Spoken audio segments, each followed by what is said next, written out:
32 teams. 90 minutes each. And in the very first week of the 2026 FIFA World Cup, the tournament has already rewritten the script, twice.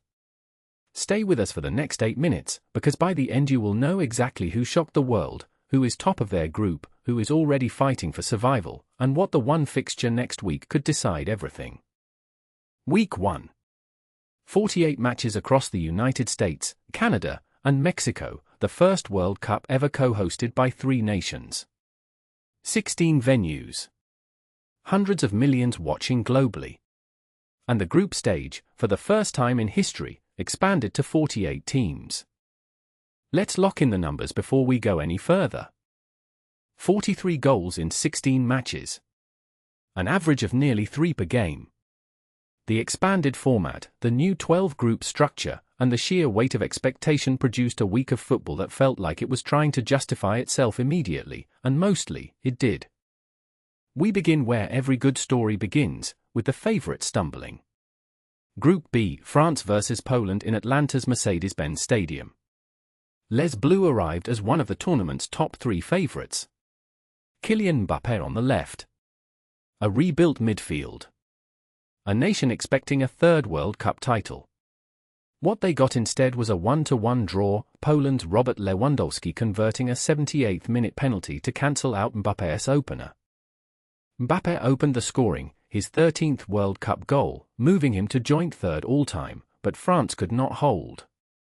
The draw puts them 2nd in Group B after match day 1, and the pressure is already building. But France dropping points is not even the biggest story of the week. For that, we go to Group F, and one of the most stunning results in World Cup history. Morocco vs Argentina. Dallas. The reigning world champions. Scaloni's side came in as Group F favourites, carrying the aura of Qatar 2022 and Lionel Messi's golden farewell. Morocco had other ideas. An electric first half, a counter-pressing system that suffocated Argentina's build-up, and goals from Sofiane Boufal and Youssef En-Nesyri gave Morocco a 2-0 lead that they never relinquished. Final score, Morocco 2, Argentina 0. The defending champions beaten in their opening match. The last team to do that and still win the tournament was France in 2018. Argentina's path to the knockout stages just became considerably harder, and the Group F table reflects that brutally. Now, before we get to who is dominating their groups, and one man who is absolutely on fire in front of goal, let's make sure we've got the full picture of every group's opening day movement, because the qualification picture is already fascinating. In Group A, the United States launched their home tournament with a 3-1 win over Serbia in front of 80,000 fans at the Rose Bowl in Pasadena. Christian Pulisic with a brace. The crowd absolutely erupted. Canada, meanwhile, drew 1-1 with Belgium in Vancouver, Alphonso Davies equalising in the 88th minute to give the co-hosts a point they genuinely deserved. Group C brought the tournament's first real tactical chess match, Spain vs Germany, a repeat of the 2022 group stage classic. This time, Spain edged it 1-0 through a Pedri volley just before half-time. Germany had 58% possession and 19 shots. Spain had 7. Football is cruel and beautiful, and sometimes those two things are the same. England opened in Group D against Nigeria in Miami, and Bukayo Saka reminded the world exactly why he is now England's most dangerous player, scoring twice in a comfortable 3-0 victory. Now let's talk about the man at the top of the Golden Boot race after just 1 week, because Norway's Erling Haaland arrived at his first World Cup with a message that he intends to make it his. Norway vs South Korea in Seattle. Lumen Field. Haaland scored 3 goals in 47 minutes, a hat-trick that put Norway into total control before half-time. Final score, Norway 4-0. Haaland joins a select group of players in World Cup history to score a hat-trick in their opening game, following in the footsteps of Hungary's Sander Kocsis in 1954 and Gabriel Batistuta for Argentina in 1994. 3 goals in 47 minutes. The tournament's first hat-trick. And a terrifying reminder that the world's most clinical striker is now on the biggest stage of all. The Golden Boot race, after 1 week, has a very clear front-runner, but the man chasing him is not going quietly.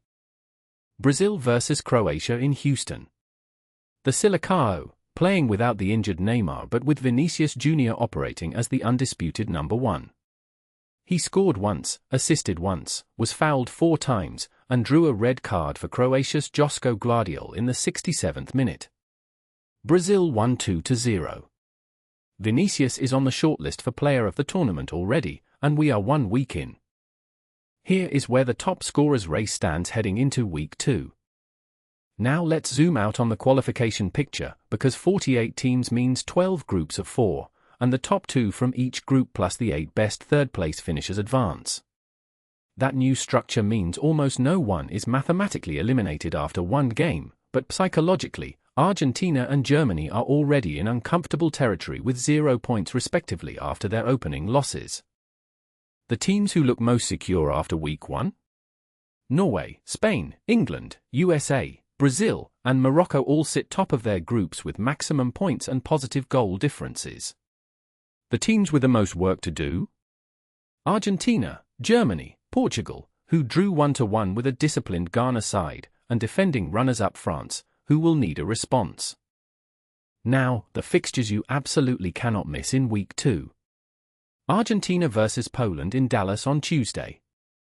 Messi and Lewandowski both under pressure, both needing a result. If Argentina lose that, their World Cup is essentially over before it has truly begun. France vs Morocco on Wednesday, the rematch of the 2022 semi-final, where Morocco pushed France all the way before losing 2-0. And on Friday, Germany vs Spain, 2 of the tournament's heavyweights, both with something to prove, both potentially facing elimination if they slip again. 1 week in, and the 2026 World Cup has already given us an underdog moment for the ages, a hat-trick from the most feared striker on the planet, a defending champion on the ropes, and a golden boot race that is genuinely wide open. The group stage is designed for chaos, and chaos, so far, has delivered exactly on that promise. Here's your question for the comments: which result from week 1 shocked you the most, Morocco beating Argentina, or France dropping points to Poland? Let us know below.